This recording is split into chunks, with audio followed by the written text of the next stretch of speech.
So good morning, everyone. My name is Reagan Carlisle. I am the Vice President of Programming for the United Arts Council of Raleigh and Wake County. Welcome today. You may notice on the screen there that our logo looks a little different. And also, I think we're going to start calling ourselves United Arts Wake County. So just know that we are in the slow rollout of new logo, new website, new kind of branding stuff. So if it looks a little different, that is purposeful. And I hope you enjoy its colorful pizzazz. Let's dive in. So some of you look familiar to me today, and some of you are new. Welcome to everyone. United Arts, a lot of you are familiar with some of the things we do, but just a quick reminder, we host a number of programs ourselves, notably our Artist in Schools program. Let me stop for a second. I do have captioning turned on. If you need captioning, it should be available if you activate it on your Zoom screen, but it is turned on from the host side. Okay, back to the programs of United Arts. Notably, our Artist in Schools program, where we put assemblies, workshops, and residencies in public, private, and charter schools throughout Wake County. This year, we're up to, I think, 425 programs in schools across Wake County so far. We have our Ideal Summer Internship Program. Ideal stands for Internships for Diverse and Emerging Arts Leaders. 5 undergraduate interns that we pay to help you and to learn about what it's like to be arts leaders in this industry that we work in. The Wake Murals program, we partner with towns and visual artists to put public murals around the county. And our Piedmont Laureate program, our current Piedmont Laureate is columnist Stephen Petro. So be on the lookout for things from Stephen. On the grants side, we give grants to individual artists, mostly through our Artist Support Grant program. We give grants to schools to do a variety of things. We give grants to towns to produce programs that feature North Carolina-based artists. And then the reason you're here today is because we give grants to nonprofit organizations, nonprofit arts organizations, specifically for mission support grants. So we are here today to talk about mission support grants. I'm going to go through, try to make sure that I've guessed all your questions and that I'm answering them all, but I will stop at a couple places to give you an opportunity to ask for some clarification. You can put them in the chat. I'm going to try to keep one eye on the chat, so when I stop, I can answer those questions then. But diving into mission support grants. Okay, unrestricted general operating support to Wake County-based arts organizations that provide specific types of programs, arts programs throughout Wake County. Funding for this comes from, some of it comes from the North Carolina Arts Council, some of it comes from Wake County directly. As most of you know, we are a nonprofit organization just like you, so we spend a lot of time trying to raise extra funds to give you extra funds. Speaking of which, don't forget, Big Night In for the Arts is next week. WRAL, 7 o'clock Thursday. Primary eligibility requirements for mission support grants. You need your mission, you need to be an arts organization, which means your mission has to be arts related in some way. Do you have a mission to produce, present, or support the arts in some way? You need to be a nonprofit arts and cultural organization with 501c3 federal tax exempt status. That is, when we say tax exempt, we mean 501c3s. You need to be based and operate most of your programming in Wake County. It is okay if some of your programming takes place in other areas, but your organization needs to be based in Wake County and most of your programming needs to take place here. You need to have experience producing arts programs in Wake County for at least a year to be eligible for mission support grants. You don't have to have had you don't need to have produced under your 501c3 for that amount of time, but you need to have experience producing arts programs in Wake County. You need to be in good standing. That means for those of you who've received grants from us in the past that you've followed all the rules. Do you have a board of directors which meets at least quarterly? And then you need to have policies that cover non-discrimination, conflict of interest, and accessibility. Those are the primary eligibility requirements for mission support grants. There are some secondary eligibility requirements. For those of you who've been around for a while, these align with the specific programming categories that we used to have, but now as long as you meet one of these, you are eligible to apply. Do you have arts programs that are specifically designed for youth? Do you have arts programs that take place in Wake County, but not in the city of Raleigh? In the guidelines, I list them all, like, Apex, Zebulon, Holly Springs, Wendell, Knightdale, Rollsville. There are 11 choices. We're trying to make sure that we support arts programs that take place throughout the county, not just in the city of Raleigh. Or maybe your organization is culturally specific based on your mission and your leadership. Maybe you've had your 501c3 status for less than 8 years, or maybe you're an arts service organization. So you have to fit one of these 5 categories in order to be eligible to apply to us for funding. If you are unsure which of these pertains to you, please reach out to me, because the last thing I want you to do is go through filling out this entire application only to find out you weren't eligible from the beginning. So please reach out.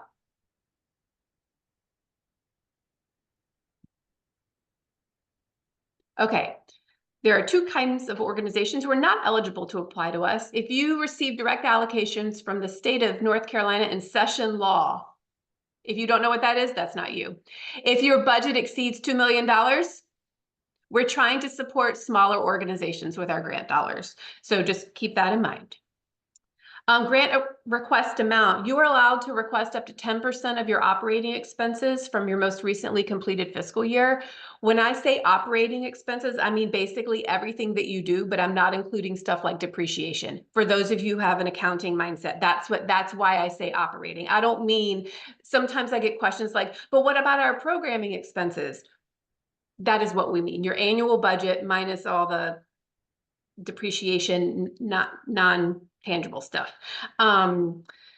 If you're a culturally specific organization, you can request up to 20% of your annual operating expenses from your most recently completed fiscal year. You'll see in the application, which we'll look at in a moment, there's a place for you to upload an audit or internal review, and then your 990 from your most recently completed fiscal year. That is what I will look at to see if you did your calculations properly. So you should keep that in mind as well.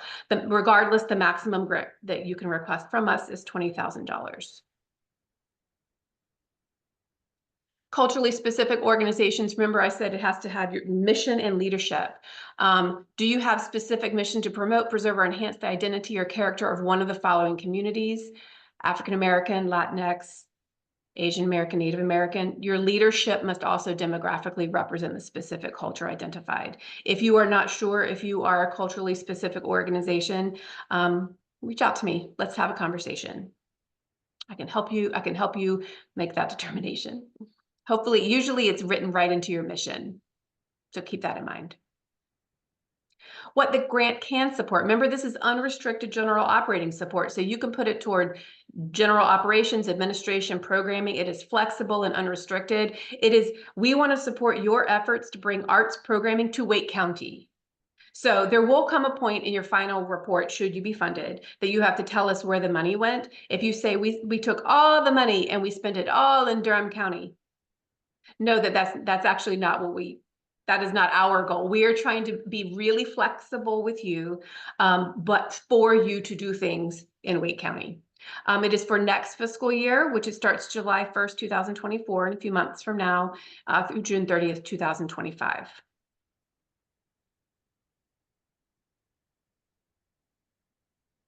It cannot support things like deficit reduction, contributions to your endowment if you have one, scholarships that are for things outside of your own programming. If you need grant dollars to make it so that students don't have to pay to participate in your program, that's completely fine. We mean if you're trying to raise money to send kids to college or something like that, this is not what this grant is for.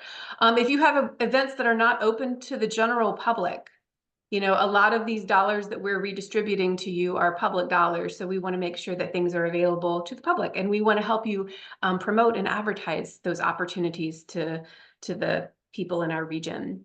Projects of a religious nature. So these are all things that our mission support grants cannot support. Okay, I'm gonna take a moment. Questions? Oh, hold on. I see 2 new messages down here. I'm going to try to read this. Oh, we are not faith-based, but a lot of churches donate space. Yes, because we know that we have a lack of appropriate spaces here in our area, and churches have awesome places for people to assemble and to enjoy the arts. So that is completely fine. An arts service organization, that means you yourself. I like to think of CVNC or Arts Access, or my two most, because they don't really produce arts programming themselves, but they are supporting other people, whether people with disabilities or through the writing of reviews and, to support the arts community overall. If United Arts could apply for this very grant, we would be considered an art service organization. Any other questions before we keep going? Cool.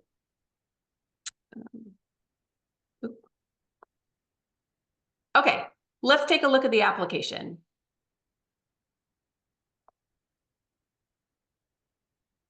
Like last year, let's see here. Can you all see a screen that starts off with eligibility form for mission support grants? Yeah, okay, I think I saw one head nod. Okay, awesome, thumbs up. Okay, this is kind of the questions you need to keep in mind. This is how you're eligible to even apply for the grant. I built this so that you don't go through the trouble of filling out the whole grant application. So this is like one of the buffers I'm trying to do, build in. So these are the things I just talked about. Are you a nonprofit arts organization? Yes. I'm assuming yes. Do you have a primary mission to support the arts? Yes. Are you based in Wake County? Yes. Does the applicant operate most of its programs in Wake County? Yes. Remember, some don't have to be here, but the most of the programming needs to take place in Wake County, or mission support grants are not for you. Have you produced at least 1 year of arts programming in Wake County? Hopefully, yes. Do you receive money directly from the state of North Carolina in session law? No, I'm not talking about if you get grants from the North Carolina Arts Council. That's not what I'm talking about. There are a couple of groups that get money directly. Art Museum, their budget also exceeds 2 million, so they're not going to come to United Arts for money, but this is what we're talking about. Does your budget exceed 2 million? Maybe no. And then which of these secondary criteria fits you? When you answer the question, the right answers, then you press submit form, you will get to the real application.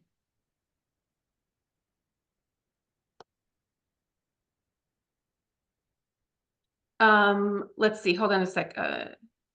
Mary, you're asking if you can use United Arts grant dollars for student scholarships for dance intensives. If the dance intensives are your programming, then yes. If there are some other programming that belongs to another entity is producing it, then no. Okay, let's look at the application itself. Oop, hold a second. You don't need to see. This is how I build them. Let me go to preview. You don't need to see all. You don't need to see all the way behind the scenes. It'll look a little different when you go in because I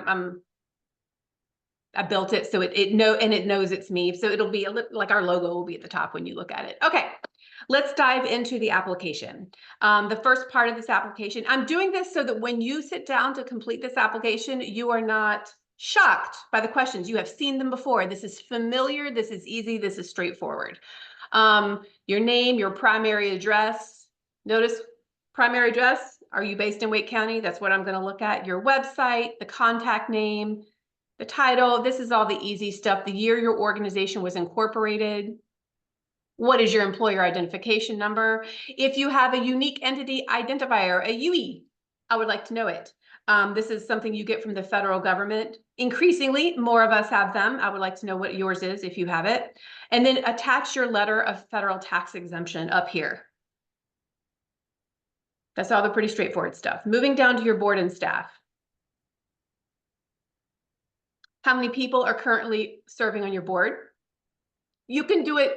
Sometimes I get questions like, do you mean last fiscal year or this fiscal year? You can do it as of the day that you've completed this, like this fiscal year is fine.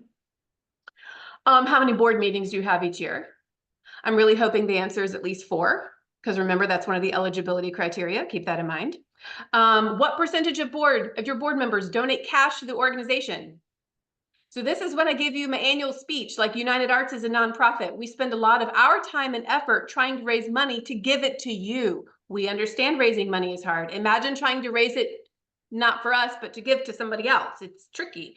We want to know that your board members are just as committed to that process as we are. And we notice we don't ask for the amount. We just want to know that your board members are financially invested in your organization, as you are asking us to be financially invested in your organization. Board composition. What is the current demographic makeup of your board, and what are your goals regarding board diversity? What efforts have you taken toward diversifying your board? And then upload your board list. Last year, we had something on the board list that said, and the age, and I put it age range. I do not need to know the specific ages of the people. We're trying to figure out, is everybody in your board like retired, or is everybody like 20 years old? We're trying to get like, you know, ideally we would all have a diverse board and all the different lenses of diversity. So that's why we asked that. Do you have a question, Sarah? Yeah, for the board donation, our board, we're obviously a nonprofit, obviously. And so, and we serve, a lot of our families are underserved communities here in Raleigh. And we work to make sure that part of our board is made up of our students' parents. And they are like usually not able to financially donate at all. Do we put that into this category to explain why it would not be 100%? Absolutely. If not 100%, please explain right here. Oh, sorry, I did not. I was moving. It's okay. No, it's fine. But I'm glad you asked that question so you can hear it also. Yes, Does please. something like that have like, I don't know if y'all do a point scoring system. Does that count as points against us if it's not 100%? It's not ideal. And that scenario is exactly the reason that we don't ask for the amount of cash. Okay. So just keep that in mind, that I mean, I also wouldn't say 1 year. This is when we used to do in-person panel interviews. The question the panel said, so it says that you don't have 100% board giving. And she said, that's why we let that board member go. And that was her answer. And we were like, oh, okay. But that was a very different sort of situation. Like that was a person who it would have been easy to donate funds to the organization who did not. I am not suggesting you get rid of board members who do not donate, but know that it is something that we look at. Okay. Board list. Then there's some questions about your staff. How many full-time paid employees do you have? Some of you may not have any, and that's completely fine. This is for the panel to get a sense of what your organization is like. How many part-time paid employees do you have? How many contracted staff? Noticed all of these, the directions underneath say do not include artists. We're just looking for like how many admin people do you have on staff? Some of you are also artists, and that is definitely important. But right now we're just trying to get a sense of like who's doing the administrative work for your organization. Then we have number of unpaid staff, because there are some people who serve as the executive director in an unpaid capacity. And we know that you're doing all of these things. And so we want to understand that as well. And if there's anything weird about any of your staff numbers, just explain it here, just so that we understand. We have some people who have multiple administrative staff available for their organizations, and we have some who have no paid staff at all. Like we know that we have quite a range of organizations that we partner with at United Arts, and that's all completely understandable. Bios of the lead personnel, you can upload a file. If you have their resumes, great. If you have a paragraph, great. It doesn't have to be, we're trying to get a sense of, are the people leading your organization experienced? Will their histories and their firsthand experience give us faith that you will spend these grant dollars wisely? That's kind of what we're looking for. Grant request, remember you can 10% unless you're a culturally specific organization, and then you may request 20%. And then just to remind, if you ask for 20%, but you are not culturally specific, that is incorrect. Don't do that. If you want to have a conversation about any of these things, let me know. Then some narrative questions. First, mission statement should be the easiest. It should be on your website. We probably should just cut and paste that one, hopefully. History and programming. Describe generally what is your organization known for? Has there been anything significant in the last couple of years that you think we should know about?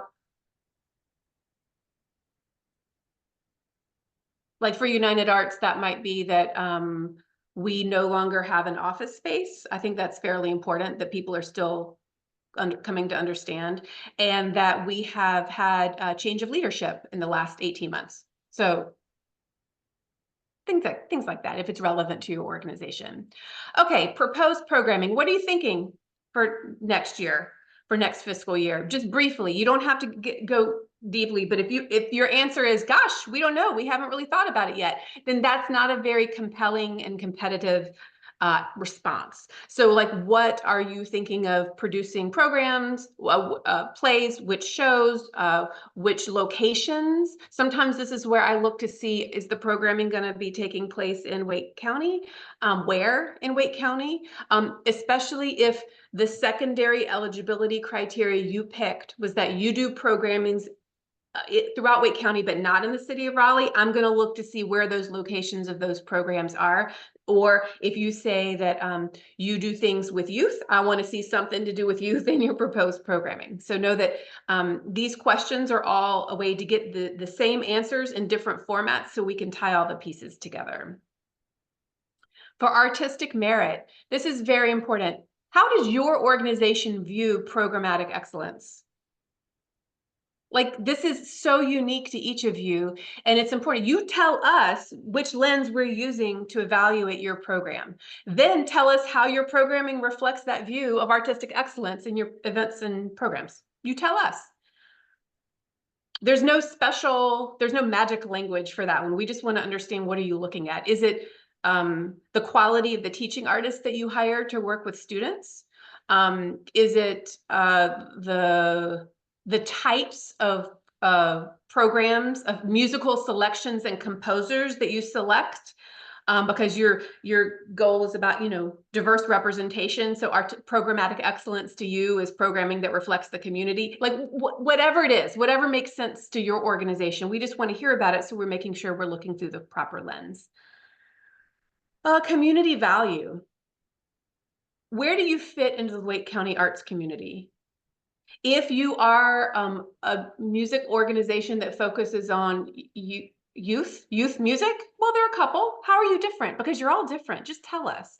Don't forget that sometimes the staff of United Arts, we understand the differences in some of your organizations. The panelists, we do our very best to train them. But if you could be really forthcoming and clear about how you fit into this arts ecology here in Wake County, it will only help you when it comes to scoring.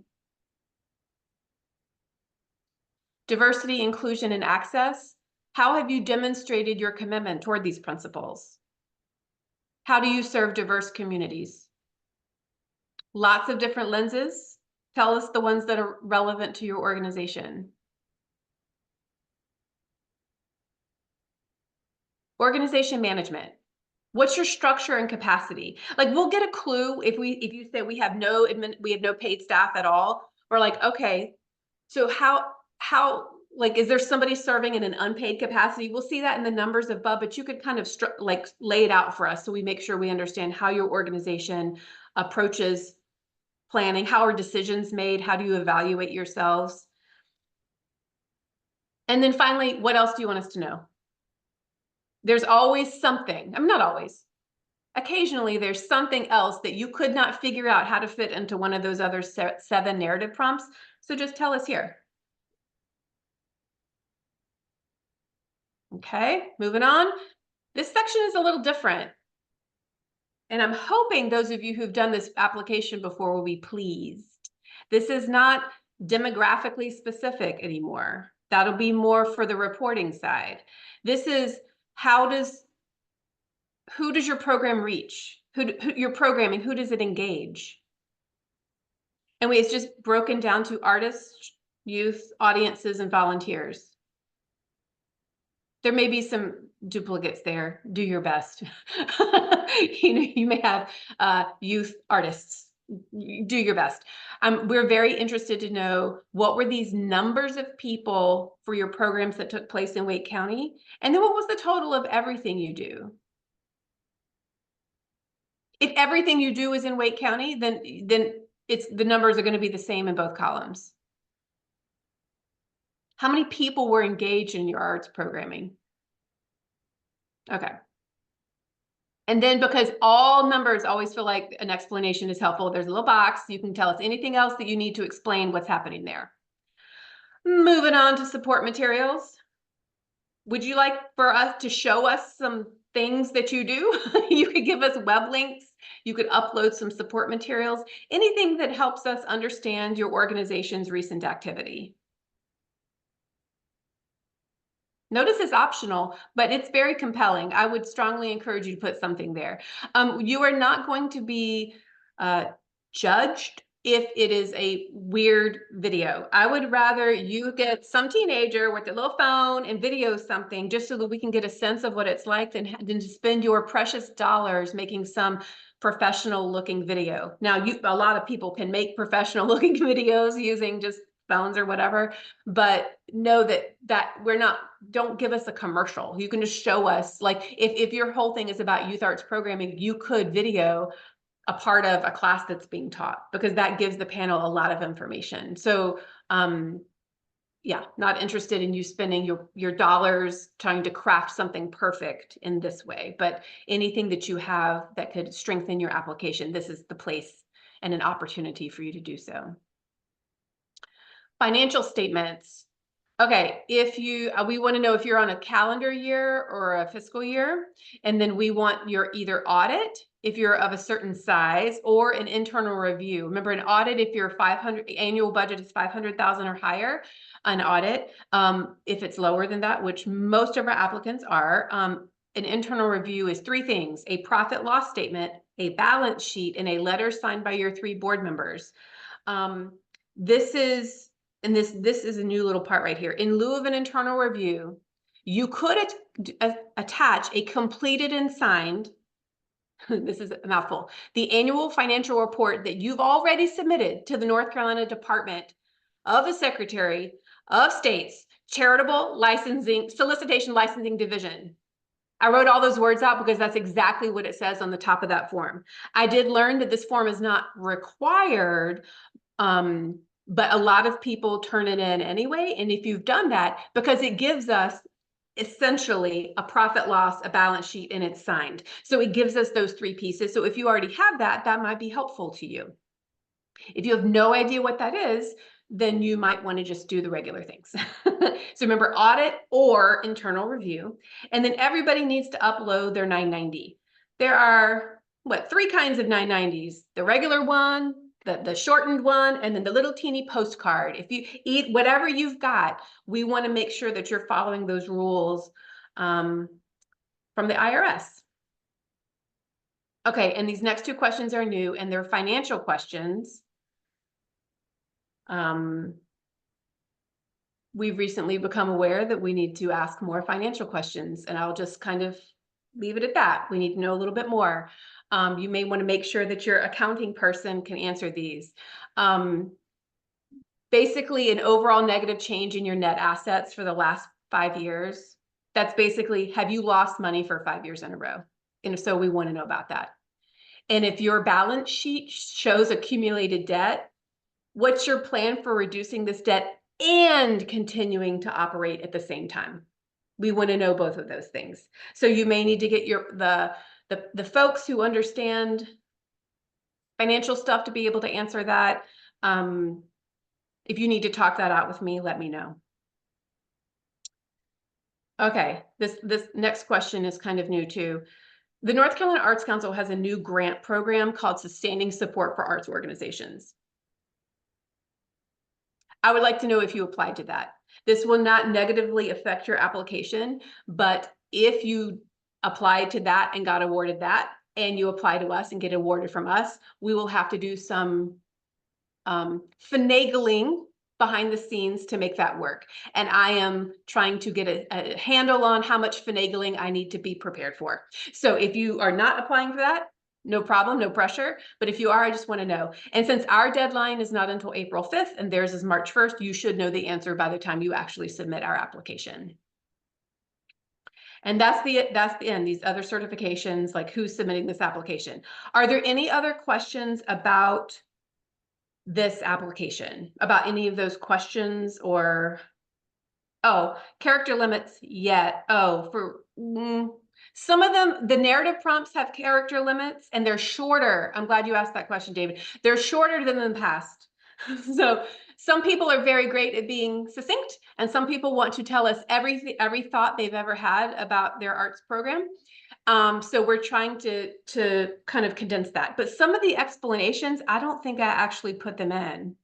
Like right here, I don't think I put one in because I'm trying. Yeah, no, I didn't. For the financial ones, I left it open because I wasn't really sure what to expect yet. Hold on. Sarah, does it negatively affect us if we did not apply for it? Nope. No. It doesn't matter. It does not positively or negatively affect you. It is just me trying to gauge how much finagling I'm going to have to do in this very last minute compressed time period. Because somehow you're going to find out. Yeah, whatever. I'm in conversations with the North Carolina Arts Council about the timing of that, but no. Okay, any more questions about the application before we go back to my slides? Okay, we'll go back to slides. Okay, can you guys, does it say the application with my little color thing on the thing? Okay, good.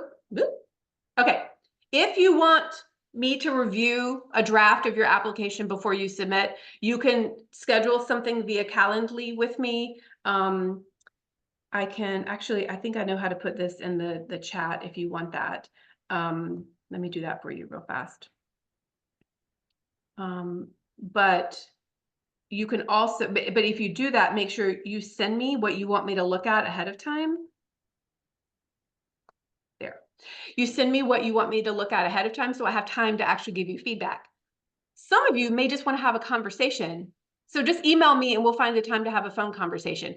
If it is easier for me if you email me so that we can get the phone thing scheduled, because sometimes if you call me, I'm in the middle of something else and I want to be able to focus on you and your issue. So, but I'll be happy to do that if you just want to talk out some ideas you have or questions.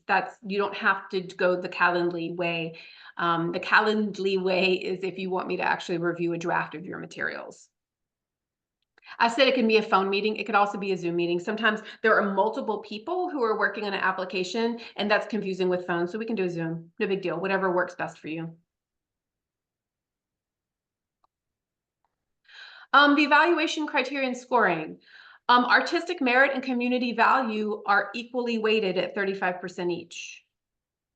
Financial review is a little higher than it's been in the past. It's now up to 20%, and organization management is 10. The one that is missing is compliance, because I realized that most of the compliance issues for the last several years have all had to do with financials. And so I can fold that stuff right into the financial review, and it does not impact anything.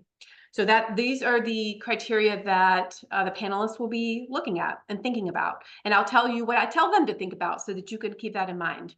For artistic merit, how do you define artistic merit, artistic excellence, or programming excellence? I kind of use all those terms interchangeably. How are your programs innovative, distinctive, or stimulating for the community?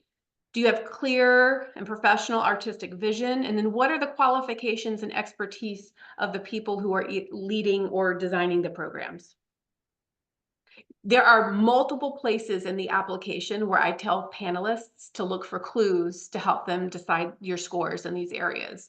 Most of them are in the narrative prompts where these questions are included in the directions. So it is a very clear, like, we're really not trying to be tricky here.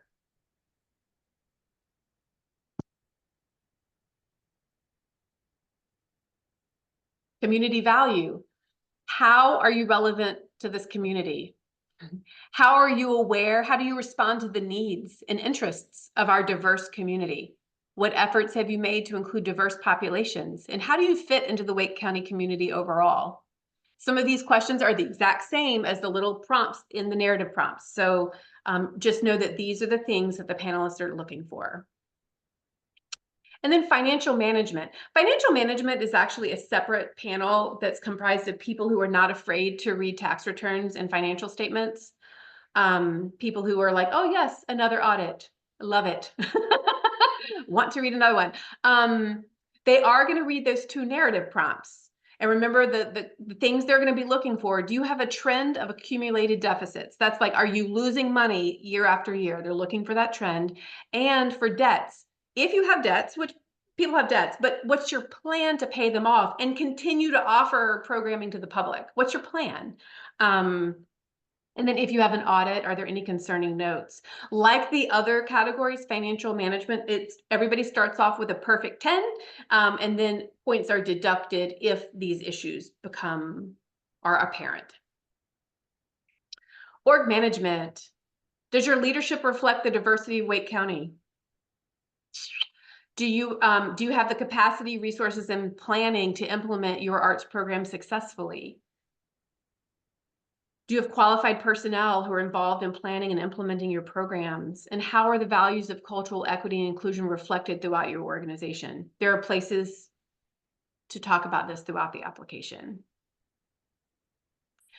This is how the panel this is how, just for those of you who want to know how it works, like after you submit, we take all the applications and we break them into 4 groups. Panels 1, 2, and 3 each have different groups of panelists serving on them. So if you're last year, the breakdown ended up being if your annual budget is less than 100, you're in panel 1. If your annual budget was between 1 and 4, panel 2, and if your annual budget was greater than 400,000, you're in panel 3. And so and in all, we had 42 applications last year. For organizations that are less than or have had their 501c3 status for less than 8 years, they don't go before panel. They go before staff review, and we have separate meetings with them because they're newer to this process.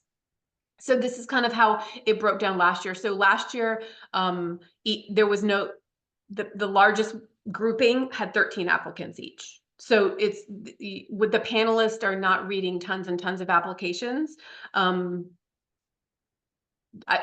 always like to know who my audience is. Your audience is a group of people who are reading about this many applications.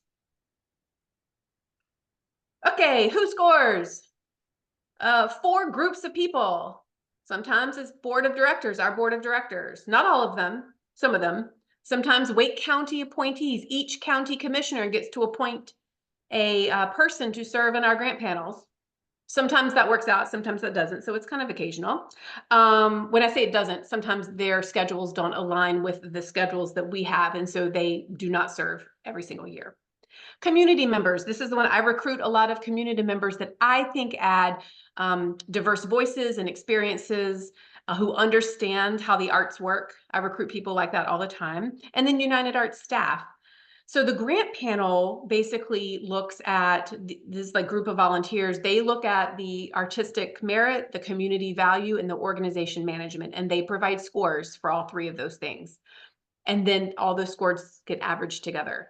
The financial review panel looks at just the financials and provides a score separately. So we split those up.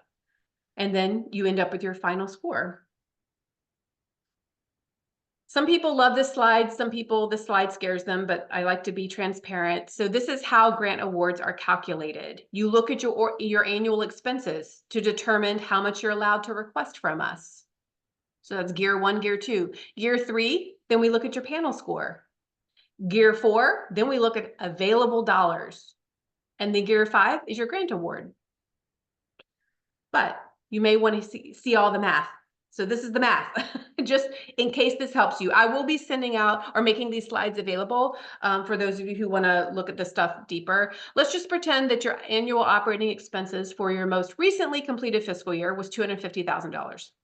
10% of that is $25,000. But remember, you cannot request more than 20. So we lowered it to 20. Your average panel score ended up being 85%. So that means we just calculated what's 85% of 20, $17,000. So that's your allowable request. Now, I highlighted this because this is a big deal, especially for those of you who've gotten funding from us for the past 2 years. For the past 2 years, we have had a lot more money to give away than we will for next year. 2 years ago, we had 624,000 to give away. The year we're in right now, 600,000 to give away. And right now, there's a possibility we will have 300,000 to give away next year. This is due primarily because we had a large influx of cash from ARPA funds from the North Carolina Arts Council. You've all heard me say this before, that we knew that that amount wasn't going to stay up. We are actively working to make the difference. So that's why I don't actually know how much we'll have, but just for conversation's sake today, you should know that the likelihood that you will get less is significant. Tuck that away in your heads. If this is the first time you've heard this, I hate that it was from me. I'd rather you have feelings of shock and frustration with someone else, but that is what it's looking like currently. Okay. So we break all this down. If we have $300,000 to give away, but all the applicants have requested, their allowable request are 700,000, that's 43%. So then we look at 43% of your allowable request, and then you would get a grant award of $7,310. This is only for people who enjoy the math side of things. You can look at this. We try, like I said, I want to demystify this process. It is not, we like you more, we like you less, therefore that's how we decide grant dollars. That's not how it works. We just rely on our friend math. Okay. Okay, the deadline to do this is Friday, April 5th, and this is different, before 5 p.m. In the past, it's been before midnight. So if you're the kind of person who is, because there are applications that come in at like 11:50 the night of, I want you to be aware that now it's 5 p.m. on a Friday. So then in theory, I've given you back the gift of that weekend. You're welcome, in theory. So, but if you know now that the deadline is Friday, April 5th before 5 p.m., hopefully that will be helpful to you. Panel feedback. After this whole process, if you are interested in getting the feedback from the panelists, I'll be happy to compile that and send it to you. It's not something I do automatically, but it is something I'll be glad to do if you are interested in receiving such feedback. It will always be anonymous, but you will see. Sometimes it's interesting to see how your application was received. And then if you want to talk about any of that, I'm available to you. Changes from last year. I tried to talk about some of these as we went through. Some of you are new, so this doesn't mean anything to you, but for those of you who've done this a few times, the deadline is by 5 p.m., not midnight. You have to have at least 1 year of arts programming in Wake County to be eligible. There is no minimum grant request. The minimum grant request used to be $1,000, but if you would like to go through the process of of this whole thing, and you know that 10% of your expenses from last year is less than $1,000, but you still want to apply, go for it. There's no compliance score because it's been folded into the other criteria.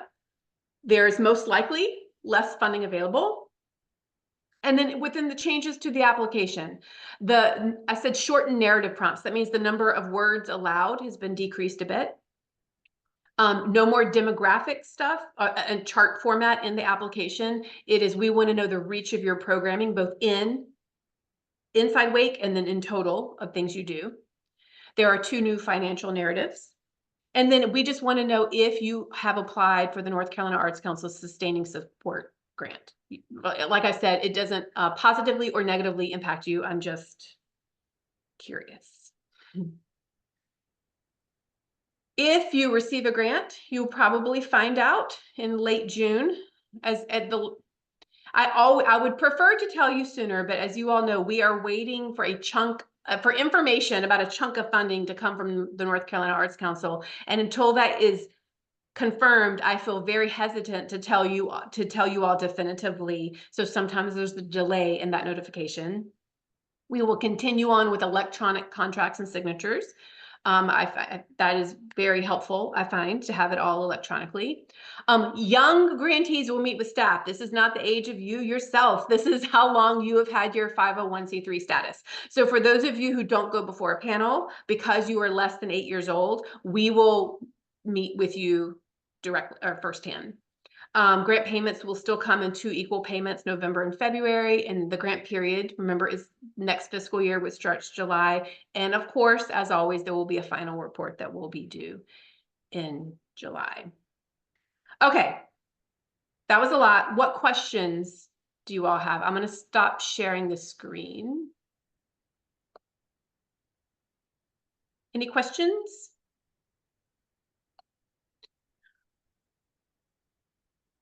No, David, I don't anticipate there will be a long-term conflict.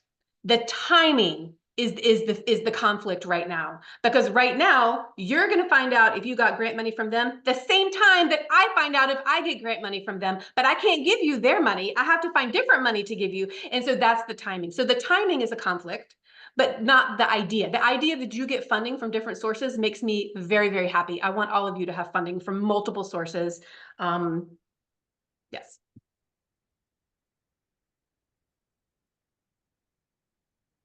Other questions? Exactly. Other questions? Okay. I'll just sit here, but if you would like to go for it. But if you change your mind and you just want to talk to me about stuff, the application, you let me know. And thank you for being here. At some point, we are going to put this recording on our website. It may take a little bit because of Big Night In and Pieces of Gold happening next week. We have a lot going on, but it will eventually be there. And reach out to me. You all have my email address. Let me know. Thank you. Thank you, Reagan. Bye, everybody. Bye, Nicole. Thanks. I have a quick question about, thank you.